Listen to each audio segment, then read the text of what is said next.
Well, if you have your Bibles, we will be in Matthew chapter 24. Matthew 24, as we've been going through the book of Matthew together, verse by verse, for a couple of years now, and we're getting on the stretch run. We're calling this series in Matthew 24 and 25, Coming Soon. And it has to do with the return of Jesus. As Jesus has come to Jerusalem, and it's Passion Week, and he'll be dying soon, the question turns to, when will you return? There was a time when I remember I was in high school, I think, early high school, freshman year, maybe 8th grade, somewhere in that range. We had service on a Sunday night, and our youth pastor had preached that Sunday night.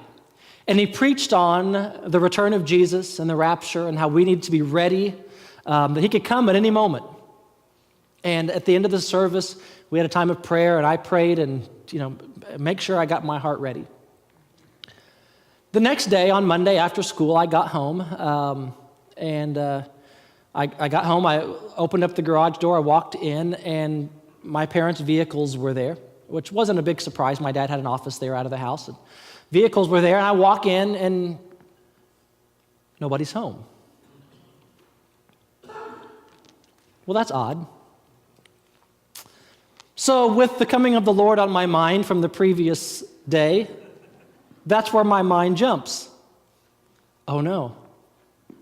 Did God give me one last chance yesterday?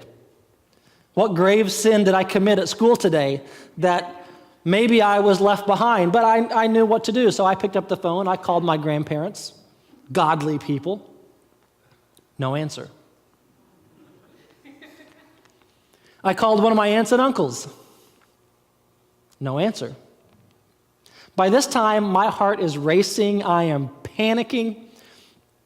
I called the church office. Now, I don't know what I would have said if they would have answered.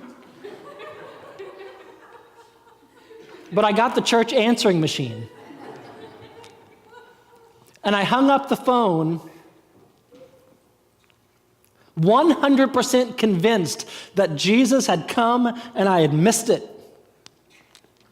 Like, I'm even thinking, how do I know my parents have checking accounts and things. I mean, how do I get to money? How do I survive this? I mean, it's over. And about an hour later, they come walking into the house, and I probably gave them a strangely large hug when they walked in. Relieved that I had not missed the coming of the Lord. And apparently they had taken the work truck from Mount Vernon at our house up to Springfield to get some supplies or whatever, and that's why both vehicles were there. And I don't know where everybody else was. I didn't want to track that down and make this thing even worse. But maybe you have a similar story in your past to mine. But the question is this: what does the Bible say about the Lord's coming when Jesus returns? Our sermon title for today is The Beginning of the End. And again, we're looking at Matthew 24 and 25. This is what we call the Olivet Discourse. It's the last of Matthew's recorded long-form teachings of Jesus that he gives. Olivet Discourse. It's also recorded in Luke and in Mark as well. Shorter forms, really just chapter 24. Chapter 25 is, when we get to that, is unique to Matthew. It's called the Olivet Discourse because Jesus had just left the temple in Jerusalem and with his disciples had gone out to the Mount of Olives, which was very close and nearby. So I think we've got a picture there. So you can see here, this is what's currently the Dome of the Rock, but this whole area here would have been is the Temple Mount. The temple would have been on that site. And they had left the temple, had gone over the Kidron Valley, and was here on the Mount of Olives, where Jesus is giving them, you can see this is kind of the view. They're looking down at the temple. And if you remember from last week, the disciples had marveled at the temple. And Jesus had said this, if you start at chapter 24, verse number 1. And Jesus left the temple and was going away when his disciples came to point out the buildings of the temple. And he answered them, you see all these, do you not? Truly I say to you, there will not be left here one stone upon another that will not be thrown down. And as he sat upon the Mount of Olives, the disciples came to him privately, saying, tell us, when will these things be? So Jesus, the disciples had, this is all from last week, recap. The disciples had marveled over the temple. We talked last week about how amazing the temple was. They had marveled at the temple. And Jesus said, it's going to be destroyed, completely destroyed, not one stone left upon another. In fact, that happened at the hands of the Roman army in 70 AD. And so the disciples are saying, well, when will these things be? And what will be the sign of your coming and of the end of the age? So as we're reading the Olivet Discourse, as we're reading this teaching of Jesus, which, again, as we talked about last week, is one of the most difficult to interpret and understand and to put together of Jesus' teaching, we have to understand that this is in response to these two questions. When will these things be? The destruction of the temple. And what will be the sign of your coming and the end of the age? And Jesus answered them. See that no one leads you astray. So here's what we're going to do this morning. We're going to read all the way down to verse 14, if you're following along in your Bible. We're going to read all the way down to verse 14, and then we're going to come back and unpack it. So we're at verse number 4 and 5. Jesus answered them, see that no one leads you astray. For many will come in my name, saying, I am the Christ, and they will lead many astray. And you will hear of wars and rumors of wars. See that you are not alarmed, for this must take place, but the end is not yet. For nation will rise against nation, and kingdom against kingdom, and there will be famines and earthquakes in various places. All these are but the beginnings of birth pains. Then they will deliver you up to tribulation and put you to death. And you will be hated by all nations for my name's sake. And then many will fall away and betray one another. And many false prophets will arise and lead many astray. And because lawlessness will be increased, the love of many will grow cold. But the one who endures to the end will be saved. And this gospel of the kingdom will be proclaimed throughout the whole world as a testimony to all nations. And then the end will come. So let me ask you this question. Of these two questions here that Jesus gives, when will these things be and what will be the sign of your coming of the end of the age? In these verses, which of these two questions is Jesus addressing? Did you pick it up? Did you notice the repetition of the end of the age? It's in verse number, where'd it go? If you have your Bibles there, verse number 6, and then again in verse number 14. So Jesus is going to be starting with this question, what will it be like for the end of the age? Now, what is this end of the age? What does that mean?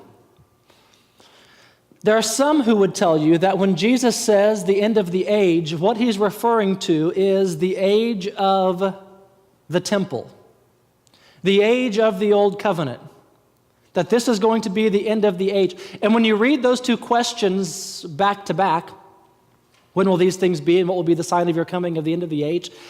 You could see how that would be, on first glance, a valid interpretation. In fact, there are people, their theology is called preterism.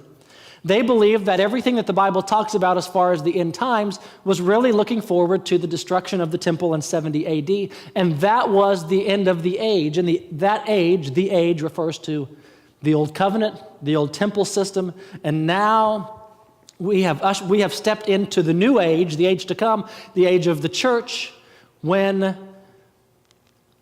Jesus has come with his kingdom, and that we are living in it now and waiting for its fulfillment, which that part is true. But what does Jesus mean? Is that what he means when he says the end of the age? Is he talking about the temple? That the end of the age he's referring to is that? Well, in Matthew chapter 13, if you remember, we've been in Matthew chapter 13 several months ago, there were two parables, the parable of the weeds and the parable of the net.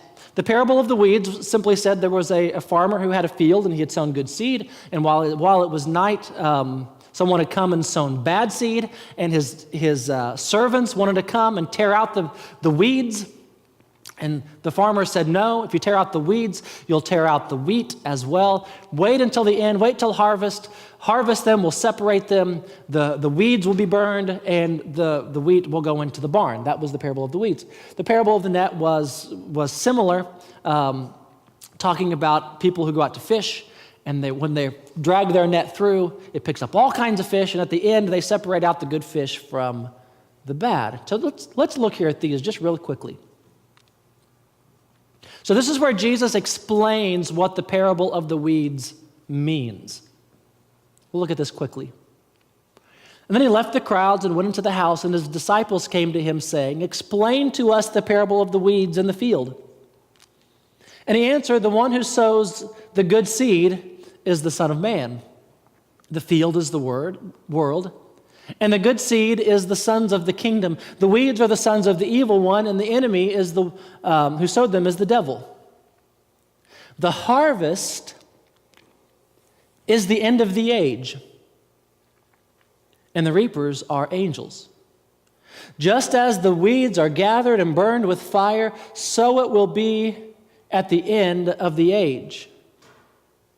And the Son of Man will send his angels. Now, all these different things that I have highlighted, just make a mental note. You don't have to memorize it. But we're going to see those words and themes again.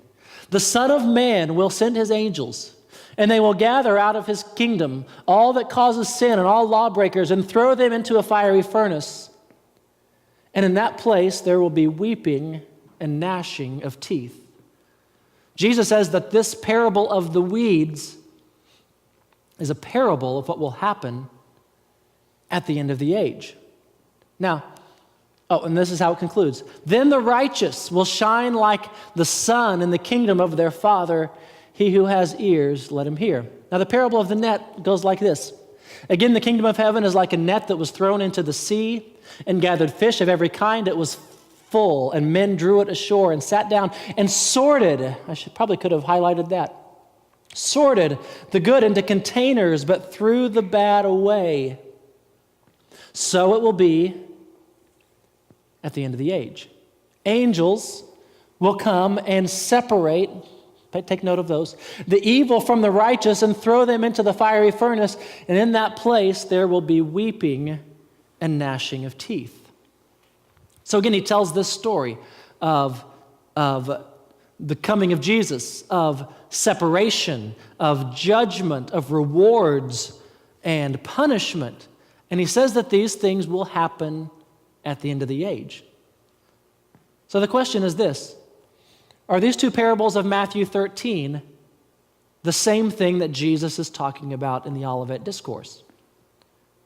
Or is it something different? So let's look back here at the Olivet Discourse. These are verses that we're not going to look at today. Later on in the discourse, if you look at chapter 24, verse number 31, we'll be here in just a couple of weeks. And he will send out his angels with a loud trumpet call, and they will gather the elect from the four winds, from one end of heaven to the other. Now look at verse number 51 of chapter 24.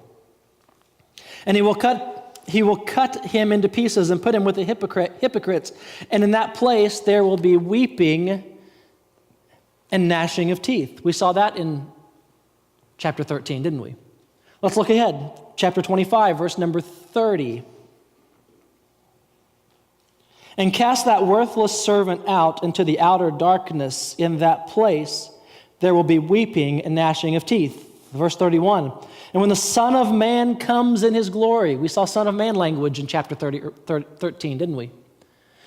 In his glory, and all the angels with him, and he will sit on his glorious throne, and before him will be gathered all nations, and he will separate people one from another as a shepherd separates sheep from goats. So Olivet Discourse says at the end of the age, it'll be like separating sheep from goats.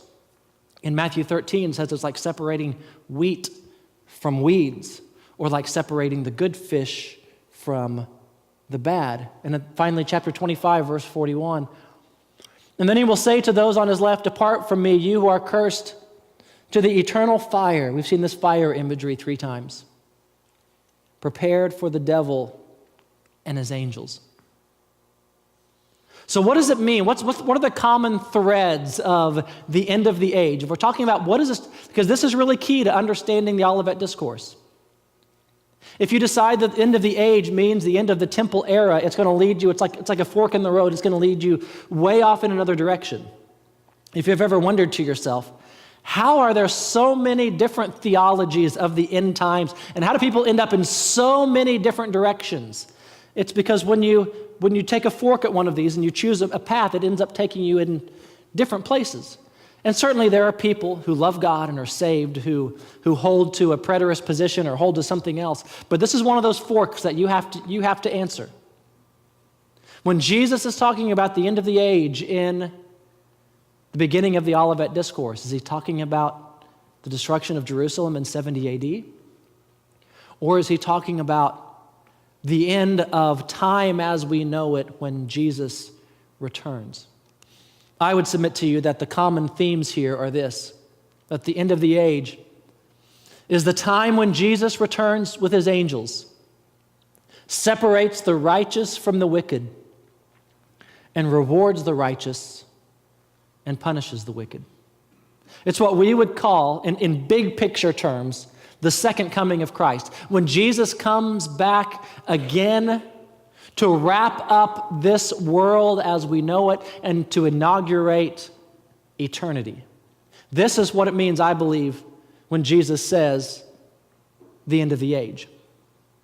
So what's interesting here at this part of the Olivet Discourse, did you notice a couple of things? That Jesus was giving these lists of signs, but yet he said things like, but the end is not yet.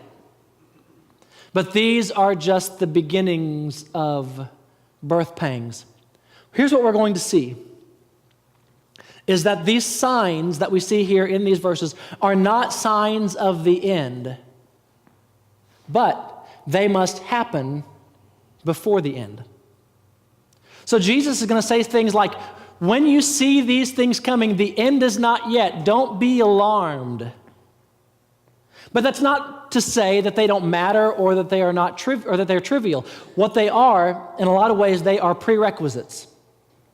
They are things that must happen before the end, but they are not signs of the end. In fact, it takes all the way, I think, to verse number 30 of chapter 24, where Jesus finally uses the word sign in regard to something.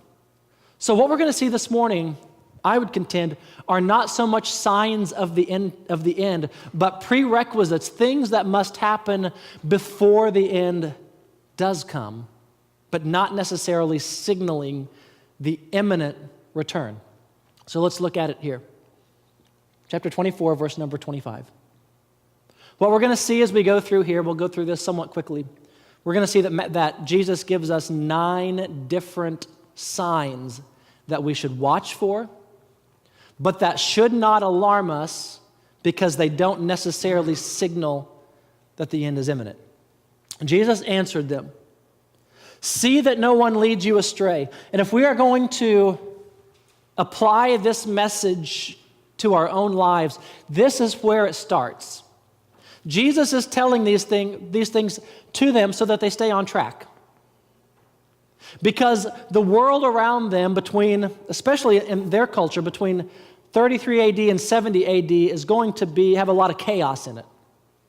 And a lot of things are going to happen. And Jesus is saying to them, make sure you stay on the path. Make sure you keep going. Don't let this rattle you. Don't let this deter you. Don't let this lead you into some sort of false teaching or false doctrine. I'm telling you this ahead of time. These things are going to happen. And don't be alarmed, and don't be led astray. If there's anything that the end times should teach us, in addition to things as we'll see later, like being ready, is that by understanding what Jesus laid out for us as far as an end time scenario should give us incredible peace and safety and security that we're not led astray. So that's Jesus' concern for them, that through someone's false teaching, they don't go off the rails. For many will come in my name saying, I am the Christ, and they will lead many astray. So here's the first, not a sign of the end, but a precursor, a prerequisite, is that there will be false Christs. There were in Jesus' day, there were after Jesus' day, and there continue to be into our day. People like David Koresh who put themselves up as some sort of Messiah, some sort of Christ. And what did he do? He led people astray. He took them into the wrong path. And some of those people, you look at the life of Jim Jones. He started out in regular church ministry and led a large number of people astray. These signs, in a lot of ways, are things that characterize the church age that we live in. When we see false Christs arise, it should remind us that the end is coming, but it shouldn't alarm us. Next, and you will hear of wars and rumors of wars. See that you are not alarmed, for this must take place, but the end is not yet. So the second thing that is not a sign, but a prerequisite of the coming of Jesus are wars and rumors of wars. Now, if you were the disciples, I don't like to put myself in their brain too much, but just think about this. Jesus had been preaching and teaching the message of the kingdom. The kingdom of heaven is at hand. It's here. It's with it. You can grab it. The kingdom of heaven is here. And he's talked about the kingdom, the kingdom, the kingdom. In fact, before he leaves, the disciples say to him, okay, is the kingdom now? And you would not have, it would not be unreasonable for them to think Messiah has come, wars are over. If you look at the Old Testament prophets about the lion and the lamb laying down together and a child leading them, and you think that the coming of the Messiah is right there and is about to usher in this age of peace, and you begin to hear of wars and rumors of wars, you're going to be alarmed, aren't you? And Jesus is saying to them, don't be alarmed. This is going to happen.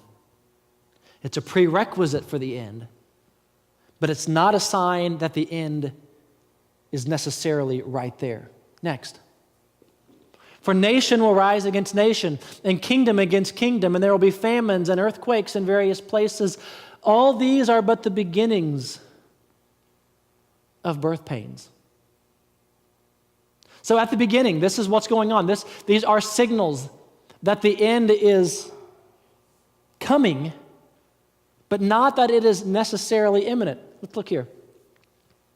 Hostility. Nation will rise against nation. There is going to continue to be, the King of Peace has come, and yet there is a season of time before he ushers in his reign of total peace. And there will be this period of hostility. And Jesus says, don't be alarmed. These are the beginnings of birth pangs. This is normal. This is what happens. Famines and earthquakes. And even into our day, the creation has not been redeemed. Romans tells us that there will become a day when the creation groans in expectation of its redemption. But right now, it's not been redeemed. Creation is still broken. There are still famines, and earthquakes, and storms, and all of these things going on. Creation is still broken from the fall in the Garden of Eden. And he's saying to them, don't be alarmed when these things keep happening. Because the consummation of all things, the end, the restoration, it's not quite time yet. They're the beginnings of birth pangs, but it's not time yet. Next. And they will deliver you up to tribulation. Who's they? It seems to be like fellow believers. Or sorry, that's the next one. And they will deliver you up to tribulation and put you to death, and you'll be hated by all nations for my name's sake. What's another prerequisite? Persecution and martyrdom. That the church, we should not be surprised when forces outside the church are against us. This is normal New Testament living, both in the time of Jesus and continuing into our day. Next. And many will fall away and betray one another and hate one another. Now he's talking about inside, right? And many false prophets will arise and lead many astray. Here's what we have next. Apostasy, betrayal, and hatred. That even inside of the church, there will be people who walk away from the faith never to come back. There will be people, who betray one another and hate one another. And sometimes we see the dysfunction that church can have, and we think to ourselves, there must be something wrong. And it is wrong, it shouldn't happen. But Jesus is saying in this Olivet Discourse that these things are going to happen before the end. Don't be alarmed. Don't be alarmed when entire denominations before our eyes in America today are leaving the Orthodox, traditional, biblical Christianity and going off and doing something all on their own. Jesus said this will happen before the end.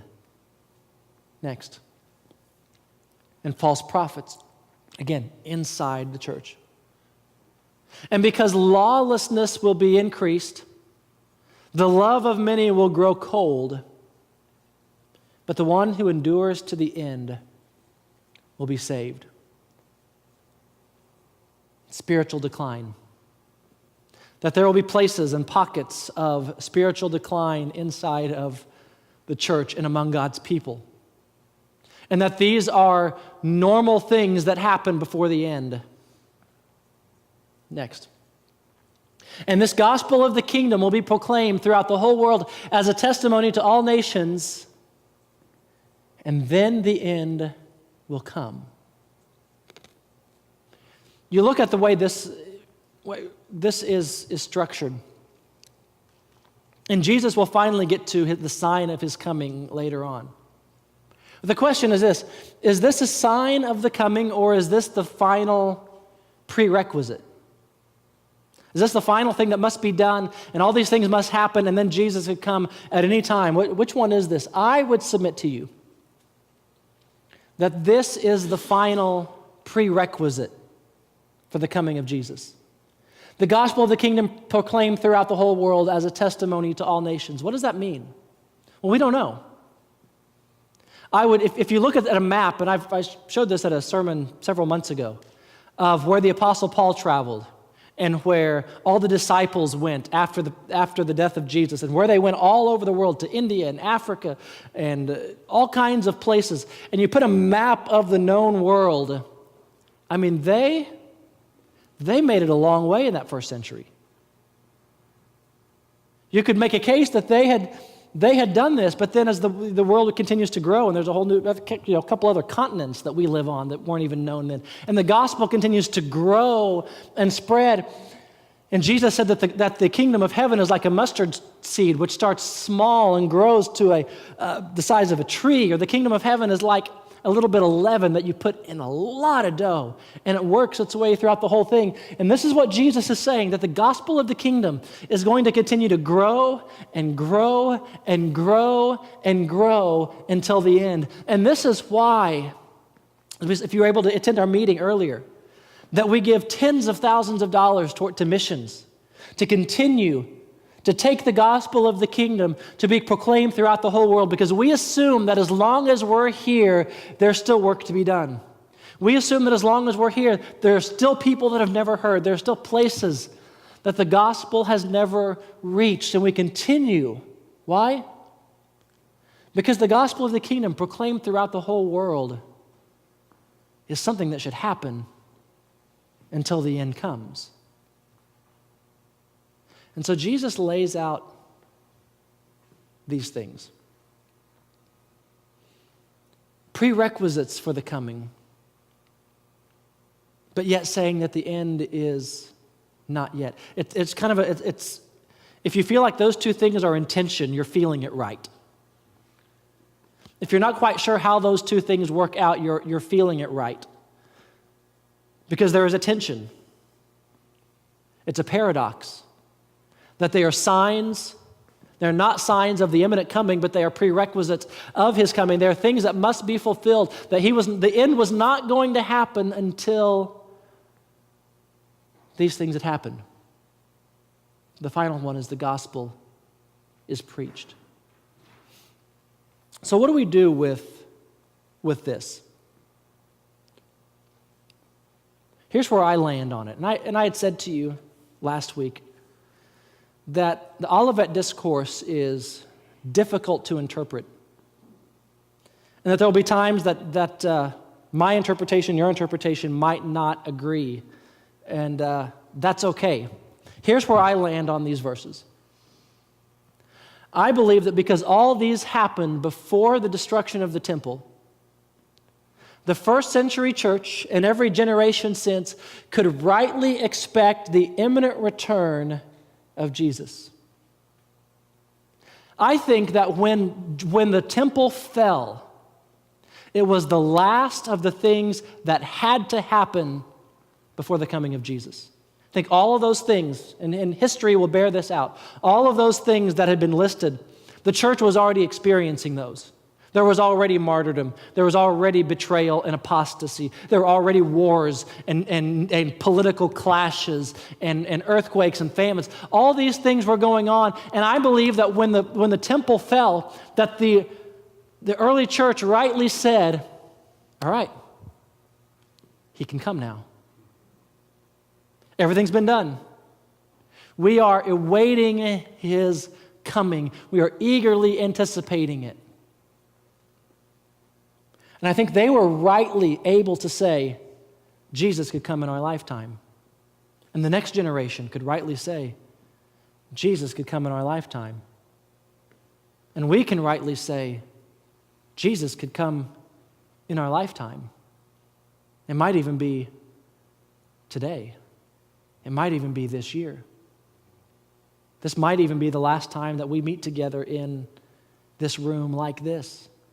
Everything that these verses say as prerequisites have been done. Just so you know, I'm not off on the deep end. The eminent scholar Craig Keener, AGTS's finest, says here's what he says in his commentary. The general character of the language prohibits us from limiting it to any such events, however. Such events occurred throughout this period of 30 to 70 and have been occurring ever since. Most of the events of Matthew 24, verses 5 to 14, occurred between AD 30 and 70. Some even believe the gospel of the kingdom was proclaimed among the nations in a representative sense. That there is this sense that once the temple was destroyed, all the prerequisites were fulfilled. And now we expect him to come. Now we wait for his coming. Now we sit on the edge of our seat. Another big Craig of the theology world, Craig Blomberg, says all 9 of these preliminary events in fact occurred before AD 70, though most, if not all, have recurred many times since then as well. It is critical to observe the fulfillment of all these as preliminary events prior to AD 70. This fulfillment will explain how 24:34 can be true. We'll get to that in a couple of weeks. You can look it up now if you want. It demonstrates that everything necessary for Christ's return was accomplished within the first generation of Christianity, and so that every subsequent generation has been able to believe that Jesus could come back in their times. He's coming soon. There's nothing that's stopping him. If anyone would say to you, well, there are still some things that have to happen before Jesus comes back, I disagree. He could come today. And what we're going to find as we go through this Olivet Discourse is there is constantly this pull at us between eagerly expecting his return imminently and realizing that it might take longer than we think. What are we going to see? The kingdom of heaven is like a master who went on a long journey. The kingdom of heaven is like a bridegroom who was a long time in coming, and the attendants fell asleep. There is this tension between he could come at any day and he could still be a long way out.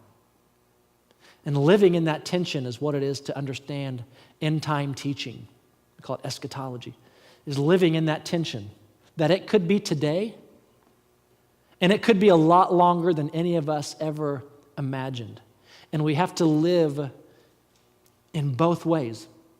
Eagerly expecting and prepared today. If he comes today, I'm ready. And also living our lives that if it is 3 generations, 5 generations, 10 generations from now, what has God called us to do and how has he called us to live in that? It's why we do things like send money to missionaries who are on the field right now because there are people there who need to be reached. And when you do things like setting up an endowment scholarship that will invest in students from now until the return of Jesus. What are we doing? We're putting our money both in immediate things and in long-term things. Looking back at my experience, I missed out on what Jesus was saying here. Do not be alarmed at these things. And for me, the coming of Jesus was not something to be encouraged by and to give hope. It was something to be scared to death of. But that's not what Jesus is saying and teaching us. The end is coming. Jesus is returning. He is coming. And we're going to explore more as we go through this Olivet Discourse of what that means. But for today, we live in eager expectation that today could be the day. And when all of these calamities and all these things happen around us, we don't freak out. We're not alarmed. This is how the church age has been. This is what all the Christians have lived through. And we live out our testimony in front of it. May we be believers who are not alarmed, but find peace in the coming of Jesus. And may we be ready for his coming.